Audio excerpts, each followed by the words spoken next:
nous sommes en compagnie de Mme Ghislaine Rousseau, une enseignante de sciences, technologies et de chimie physique, secondaire 4 et 5 aussi également, à l'école Le Tandem de Victoriaville. Mme Rousseau, merci de nous recevoir dans votre classe aujourd'hui. Ça me fait plaisir. Puis, premièrement, j'aimerais que vous nous parliez un peu de votre parcours, depuis combien de temps vous enseignez, puis parlez-nous de vous. Ça fait 31 ans cette année. C'est ma 31e année. J'ai commencé en 1987 à l'École Sainte-Marie à Princeville. J'ai fait 25 années. Et ensuite, j'ai fait un mouvement volontaire à l'école secondaire Le Tandem. Qu'est-ce qui a influencé mon parcours pour l'enseignement des sciences? Eh bien, à l'école, il y avait un enseignant de 3e secondaire qui me permettait de m'avancer dans la classe et donner des explications aux élèves en mathématiques. Ah oui, vraiment. Mais moi, je m'enlignais vraiment vers une carrière plus en médecine. Et puis, mais en bas âge, j'aimais aider les gens. J'aimais expliquer. Alors finalement, j'ai fait mes sciences pures et appliquées au cégep. Ensuite, je suis allée à la Faculté des sciences à l'Université de Sherbrooke. Je suis allée chercher mes 30 crédits pour pouvoir enseigner, donc dans l'enseignement, 30 crédits dans la Faculté des sciences de l'éducation. Et depuis 1987 que j'enseigne maintenant. Mais en fait, je pense que j'étais vraiment vouée à expliquer et j'aimais vraiment faire comprendre aux gens. Ça, je pense que c'est la base. Donc, on est ici aujourd'hui pour parler de l'approche pédagogique de classe inversée. Brièvement, l'approche consiste à l'élève à la maison va étudier du contenu que vous leur aviez mis à leur disposition, puis par la suite, de retour en classe, alors là, étant donné qu'ils auront vu les notions, ils vont pouvoir se mettre plus rapidement en action, puis faire des apprentissages là, plus significatifs par rapport à ça. La question qui nous vient tous en tête quand on parle de l'approche de classe inversée. Et je vous la pose immédiatement. Comment êtes-vous arrivé à faire tenir les élèves ainsi que leur pupitre à l'envers au plafond? Avec la gravité, c'est impossible, donc les bureaux retombent. J'aimerais savoir d'où vous est venue l'idée d'utiliser cette approche. Les technologies. Moi, j'ai été la première à avoir dans la commission scolaire des Bois-Francs un tableau intelligent. Alors, j'aime tout ce qui est technologique. Et lorsque je suis arrivée au Tandem, c'est une école ouverte sur le monde. Les élèves voyagent beaucoup. Donc, des voyages en Haïti, des voyages à Paris, à Barcelone, et puis des activités aussi. Donc, les élèves revenaient en classe. Qu'est-ce que j'ai manqué? Et là, c'est là que j'ai eu l'idée, en fait, et même, on peut avoir des élèves malades aussi. Ça aussi, c'était dans ma réalité. Et puis, j'ai eu l'idée de commencer à enregistrer mes cours. Puis au début, je mettais ça sur ma chaîne YouTube. Et par la suite, c'est en janvier 2014, là, j'ai vraiment parti mon site Internet. Mais la raison première, c'est justement pour que ces élèves-là puissent vraiment voir la matière par eux-mêmes et le temps de ne pas avoir perdu de temps finalement en chimie, en physique. Donc, ces élèves-là avaient seulement à rattraper les autres matières et non les matières en sciences. Donc, c'était merveilleux pour ça. Donc, l'approche est arrivée en réponse à un besoin que vous avez vu depuis 2014. Vous utilisez le site Internet patiosciences.com pour fournir le contenu pédagogique à vos élèves. J'aimerais que vous nous expliquiez comment vous fonctionnez avec eux. Qu'est-ce que vous leur demandez de faire au juste? Il y a de tout. Il y a l'enseignement inversé pour certains, et j'ai des portables cette année. Il y a même des élèves qui sont en classe avec leurs écouteurs et qui vont vraiment regarder la théorie en ligne. J'en ai d'autres qui vont faire un rapport de laboratoire. Le site Internet permet d'aller chercher les documents pour faire le pré-laboratoire. J'ai des étudiants qui reviennent. Dernièrement, j'ai une étudiante qui est revenue de 2 semaines de vacances. Elle a pas eu à venir en récupération pour la théorie. Donc, elle a fait ça par elle-même. J'ai déjà eu aussi une étudiante qui avait été malade pendant une bonne période, mais elle était capable, avec sa tête, d'écouter, d'étudier. Alors, elle s'est servie du site Internet pour apprendre la matière, la théorie, et aucun retard à ce moment-là survient pour ces élèves-là. C'est merveilleux. Donc, diriez-vous en quelque sorte que ça permet à l'élève vraiment d'avoir un peu plus de contrôle sur ses apprentissages selon les situations qui peuvent se présenter dans sa vie? Tout à fait. Donc, il y a le plus le contrôle, et aussi on va en parler peut-être plus tard, là, mais il y a aussi le fait qu'il y a des manières d'apprendre. Et le site Internet permet ça aux élèves. On n'apprend pas tous de la même façon. Oui, effectivement, ça c'est bien vrai. Maintenant, j'aimerais savoir quel est le rôle de l'enseignant dans cette approche? On l'accompagne. L'élève arrive en classe, il a vu la théorie, donc on peut vraiment, dans les exercices, répondre à leurs questions, être disponible. Et si toutefois un élève n'avait pas eu le temps de voir la théorie en ligne, j'ai des portables qui vont permettre à l'élève de regarder, d'écouter la théorie en ligne. Donc, c'est vraiment l'accompagnement et aussi, ça donne un peu d'autonomie aussi à l'élève. Donc, vous me lancez directement sur ma prochaine question. Quelles sont vos attentes vis-à-vis le travail que doivent fournir vos élèves?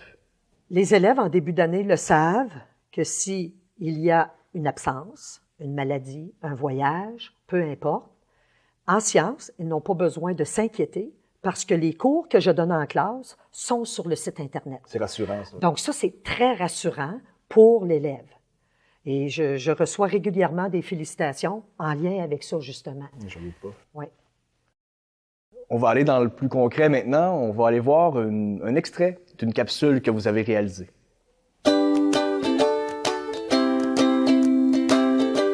Théorie, univers matériel de 4e secondaire. Alors, nous abordons le magnétisme. Vous pouvez numéroter les feuilles de votre document. Les numéros vont aller de 1 jusqu'à 10. Alors, nous commençons par la notion de magnétisme. En fait, le magnétisme fait partie de notre vie. Même dans la maison, vous avez par exemple la porte du frigo qui vous permet, qui a tout le tour un aimant, donc qui vous permet de fermer la porte tout simplement. Donc, on a aussi les petits porte-mémos magnétiques.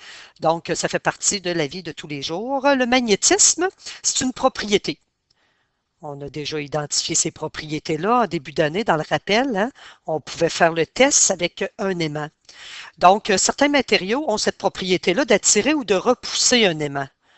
Alors, c'est ça, le magnétisme, la propriété du magnétisme. Le premier morceau, ça c'est juste pour votre culture personnelle, de minerai magnétique qui a été découvert. En fait, c'est en Magnésie mineure, c'est une ville d'Asie mineure, pardon, et c'est pour ça que le nom de ce minerai-là, que vous avez déjà manipulé en 2e secondaire, vous allez le revoir en 4e secondaire, on l'appelait la magnétite. Alors, la formule, c'était un oxyde de fer, le Fe3O4. On va vous faire une démo pour vous montrer la loi d'attraction et de répulsion lorsqu'on parle du magnétisme. Alors ici, je vous ai dessiné un aimant droit. Vous allez pouvoir les manipuler en classe ou du moins les voir. Ce que nous allons faire, vous avez de la place à droite sur votre document. Alors, on va vous montrer qu'avec un statif, on va placer un support universel. Et avec le statif, qu'est-ce qu'on va faire? Ouais, c'est pas tellement élégant. On va aller plutôt prendre nos outils. Donc, je vais dessiner mon statif. En fait, on va vous faire deux possibilités. Donc, j'ai mon statif ici. Oups. Donc, on va appeler ça de la répulsion. Nous allons avoir que l'aimant ici va repousser l'aimant qui est attaché sur le support. Nous allons avoir donc de la répulsion. À l'inverse, si nous approchons un aimant ici, mais que nous présentons le pôle nord au pôle sud qui est ici, alors vous allez avoir un phénomène plutôt d'attraction. Ça revient un petit peu à nos lois qu'on avait vues avec les champs. Ça permet de générer de très grands champs magnétiques et de ne pas rentrer en interférence avec d'autres champs magnétiques qui viennent d'ailleurs. Alors, on vient de terminer, n'est-ce pas, le magnétisme. Si vous avez des questions, posez-les sur le Facebook de Patiosciences. Si vous voulez ce document-là, il est en format PDF sur le site Internet de Patiosciences. Alors, bonne étude. Bravo, c'était une belle capsule. Comment concevez-vous une capsule comme celle-là? Quels outils utilisez-vous? Combien de temps investissez-vous pour les réaliser? Pour préparer un cours en ligne, je commence avec ma théorie avec Word. Alors, c'est une théorie que les élèves vont compléter lorsque ils vont entendre le cours. C'est quand même actif parce qu'ils complètent le document. Ils sont pas passifs. Ça, c'est important. Ben oui. Ensuite, après avoir mis ça sur un document Word, je copie-colle dans le document, dans le programme Notebook avec le tableau intelligent. Ensuite, là, je donne avec le Notebook, je m'enregistre. Donc, on voit mon crayon, on m'entend parler et je surligne, je fais comme si j'enseignais devant ma classe.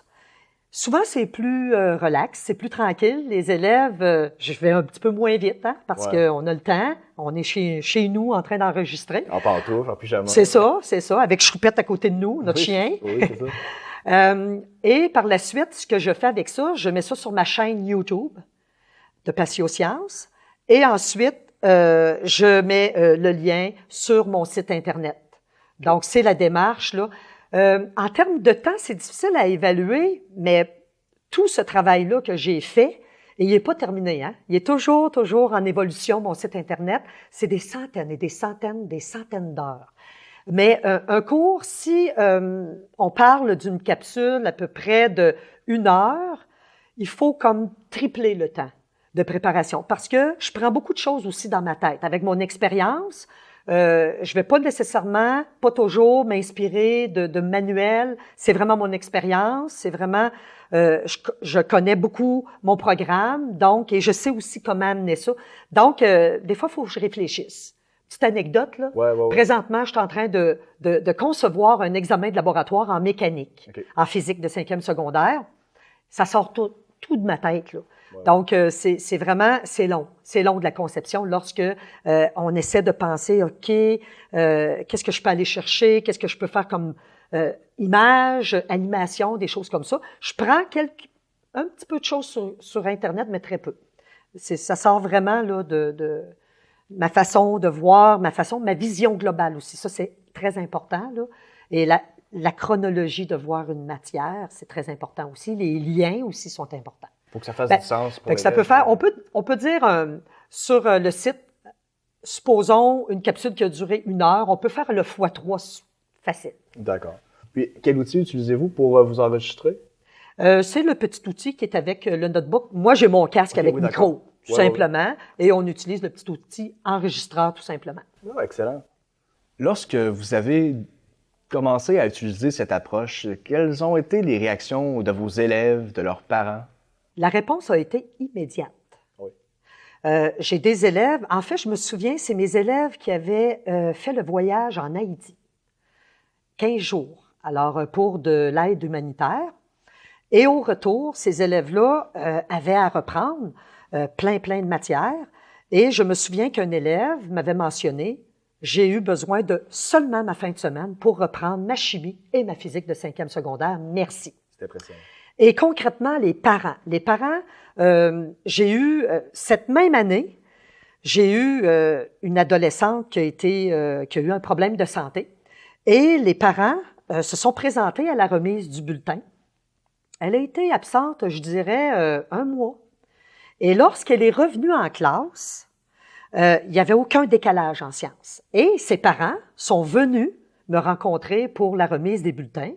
Et le père m'a vraiment félicité. Il était très content. Il m'a même mentionné qu'il avait, avec sa fille, repris ses cours de base de chimie physique. Il était même motivé à l'aider. Et cette fille-là, elle est revenue, là, aucun décalage. Elle a pu reprendre exactement là où les autres étaient rendus. Alors ça, j'ai des commentaires. Aujourd'hui, j'avais encore un commentaire très positif de mes élèves. Madame, il y a des élèves qui arrivent déjà, j'ai des élèves qui font naturellement l'enseignement inversé. C'est-à-dire que, je leur dis, là, il y a une manière d'apprendre qui est la suivante. Ça a été prouvé scientifiquement. La meilleure façon d'apprendre, c'est répéter, apprendre par cœur. Puis même apprendre par cœur des notions que tu comprends pas. À un moment donné, ton cerveau, il va te faire comprendre. Alors moi, j'explique ça à mes élèves en début d'année et j'ai des élèves pendant toute l'année qui vont faire l'enseignement inversé. Ils arrivent en classe, leur document est déjà complété, le document théorique. Ils ont déjà écouté le cours en ligne et ils réécoutent le cours. Ou parfois, ils vont travailler. Mais souvent, ils vont réécouter parce que moi, je le dis souvent et je le répète souvent. La meilleure façon d'apprendre, il n'y en a pas 56. C'est répéter, répéter, répéter. C'est comme jouer de la guitare.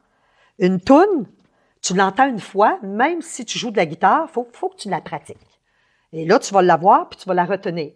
Donc, c'est la même chose au niveau des notions. Donc, si c'est répéter, répéter, répéter, c'est merveilleux.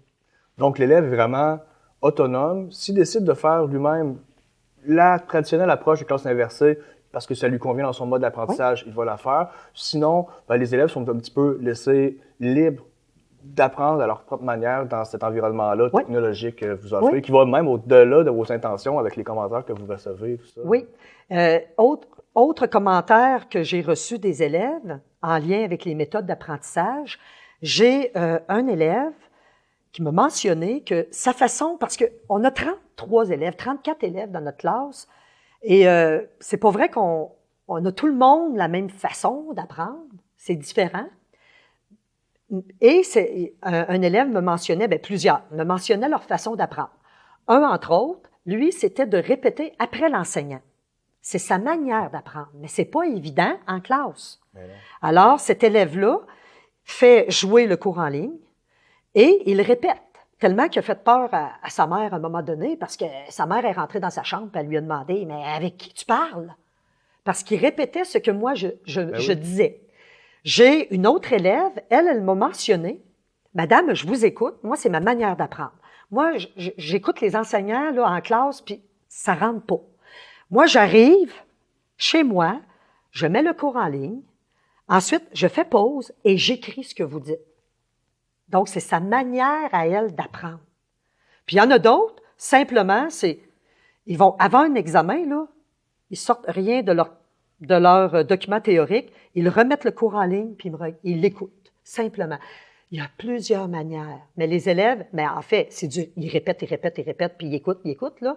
Puis ils apprennent aussi, il y a des notions toujours de par cœur, mais c'est vraiment, ça répond à plein de modes d'apprentissage. Parce que l'élève, il est tout seul avec lui-même, puis il peut décider s'il arrête, s'il écrit, s'il parle. Donc, le temps que vous investissez à préparer vos capsules vous sert encore plus que vos intentions parce que vous offrez aux apprenants, vous répondez aux différents types d'apprenants, mais par la technologie, donc vous n'avez pas à travailler à faire une différenciation plus individualisée parce que c'est l'élève qui lui-même prend le contrôle de son mode d'apprentissage dans ça. Franchement, c'est vraiment impressionnant. Merci. Êtes-vous ou avez-vous été appuyé par la direction quand vous avez commencé là, à investir du temps dans cette démarche-là ou par vos collègues? C'est une démarche personnelle. Oui. Ça prend beaucoup de créativité lorsqu'on enseigne. En fait, notre métier ressemble beaucoup à celui de comédien, artiste. Ah oui. Donc, ça prend beaucoup de créativité. Ça, je peux vous le dire. Alors, moi, c'est en lien aussi, oui, avec les technologies, mais aussi, il faut apprendre à conserver un petit peu nos énergies. Et moi, je pense qu'une façon d'en conserver de l'énergie, justement, quand l'élève, j'aime mieux répondre à une de ses questions que de lui répéter toute la matière, toute la théorie qu'il a manqué parce qu'il était absent. Donc, c'est quand même une démarche personnelle de façon autonome. Après, c'est les élèves qui ont transmis la bonne nouvelle de qu'est-ce que je faisais en classe. Et les collègues sont venus m'en parler après. Et ensuite, même la direction, lors d'une réunion d'enseignants, a mentionné à un moment donné, vous savez, là, Yolène a son site Internet. Si vous avez des enfants qui ont des sciences, secondaire 4, secondaire 5, allez voir son site. Votre enfant peut faire de façon autonome son cours. Puis, mais non, j'ai pas demandé non plus à être dégagé, non. C'est commencé de façon, c'est une initiative de ma part, puis c'est un travail colossal. De toute façon, je ne crois pas que je sais pas, au niveau commission scolaire, là, un dégagement pour ça, comme je le mentionnais tantôt, c'est énormément d'heures. C'est un travail de moine. Est-ce que devant cette tâche-là, est-ce qu'il y a de vos collègues qui ont été inspirés par ça, qui ont voulu aussi, eux, utiliser cette approche-là?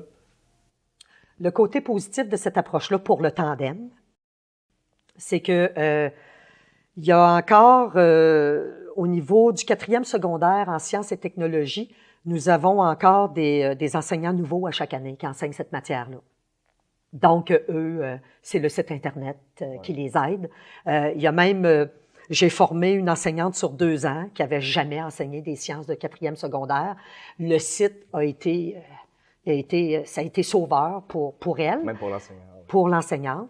Et puis, ici, présentement, les sciences, je suis la seule à enseigner chimie physique. Donc, il n'y a pas de partage. Ouais.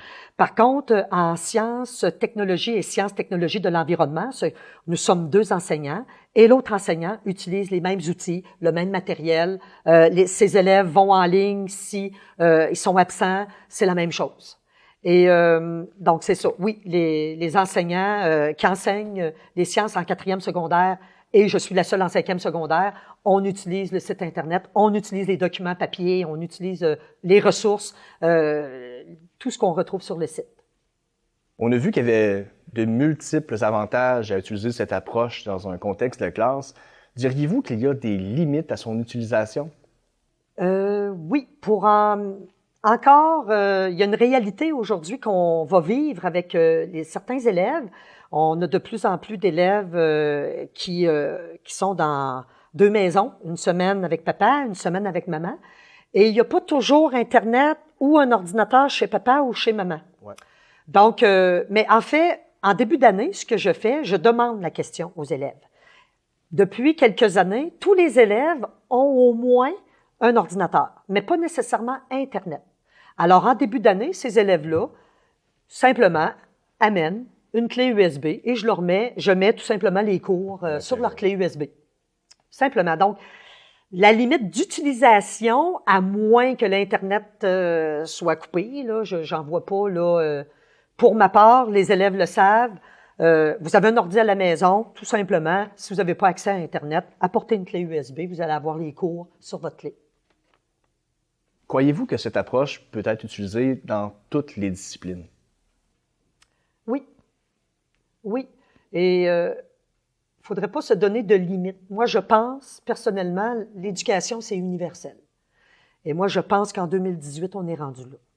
On est rendu, écoutez, on est dans l'enseignement pendant 10, 15, 20, 30 ans, 35 ans. Répéter, répéter, répéter. Je pense que avec la technologie aujourd'hui, il faudrait avoir un support vraiment technologique où l'élève, de façon autonome, entend un prof expliquer de la matière. Et je pense que ça se fait dans toutes les matières. Puis en plus, il ne faut pas avoir des limites. Moi, c'est ma philosophie. Il ne faut pas avoir de limites de commission scolaire, d'école. Moi, mon site Internet, un exemple, juste hier, une enseignante de Rivière-du-Loup qui m'écrit par le biais de mon Facebook Patiosciences. Elle est en détresse, elle s'est fait opérer. Elle est elle est en arrêt de travail. Et puis, il y a une pénurie d'enseignants partout au Québec. Alors, elle est en sciences. Elle me dit qu'elle enseigne les mêmes matières que moi, chimie, physique, ST, STE. Et qu'elle est vraiment déçue parce que la commission scolaire a réussi à trouver simplement un enseignant d'éducation physique. Alors, il n'y a aucun cours qui avance. Alors, chez elle, en arrêt de travail, elle a commencé à faire un petit peu de recherche sur Internet. Elle a vu une de mes capsules. Et là, elle me demande, est-ce que je peux utiliser vos documents? Est-ce que vous me permettez de faire ça? J'ai dit, c'est fait pour ça. Je lui ai répondu, je lui ai dit de se rendre sur mon site Internet, qu'elle avait tous les documents, qu'elle avait tous les cours en ligne. Donc, elle va faire de l'enseignement inversé. Donc, son enseignant d'éducation physique, qui est pas du tout capable d'enseigner aucune notion de science, va présenter, c'est ce qu'elle m'a répondu, il va présenter mes cours en ligne et les élèves vont travailler les exercices durant toute la période qu'elle va être en convalescence. Et au Québec, j'aide énormément d'enseignants. Donc, que ce soit à Montréal, que ce soit au début de l'année, j'ai une école de l'Ontario qui a communiqué avec moi pour avoir des droits d'auteur sur certaines vidéos. Parce que sur mon site, on retrouve aussi des expériences. Donc, je les ai données, je les ai pas vendues, je les ai données simplement. Donc, eux étaient très heureux. 2 vidéos, entre autres. Moi, je pense que, c'est ça, je le répète, là, l'éducation, c'est universel. Arrêtons, l'élève, on a besoin d'avoir des élèves éduqués, surtout avec l'explosion des technologies. Et en plus, les élèves que nous avons ici en classe, on sait que dans 10 ans, il y a à peu près la moitié des emplois dans 10 ans qui n'existent pas encore aujourd'hui. Donc, il faut les préparer. C'est pas une chasse gardée, l'éducation. Ça devrait être universel. Malheureusement, au niveau des sous que les commissions scolaires ont, c'est du dégagement. Ça l'implique beaucoup, là. C'est droits d'auteur, c'est ça qui est peut-être le côté un petit peu plus difficile. Mais si j'avais une idée à donner aux maisons d'édition, c'est justement de ne plus faire des cahiers, des manuels ou des choses comme ça. C'est d'investir plutôt sur de la théorie donnée en ligne. Quelque chose de plus ouvert, là. Avec oui. Ben, peut-être que les maisons d'édition, eux, vont faire payer, là, c'est sûr, mais quelque chose qui est plus universel. Et j'aide aussi dans la francophonie. Donc, à chaque semaine, j'ai des commentaires positifs sur ma chaîne YouTube ou sur mon site Internet d'étudiants que « Merci, Madame Rousseau, j'ai passé mon examen de chimie grâce à vous. » Donc, vraiment, là, c'est à chaque semaine, à chaque jour. Votre récompense, parce que c'est un très grand engagement que vous avez avec tout ça, là, au moins. Recevoir des commentaires à travers le monde. Oui, du Maroc. Du Maroc, ah oui. D'un peu partout, où c'est français, là. Ouais. Quelle est la suite? Avez-vous déjà d'autres idées pour bonifier vos outils?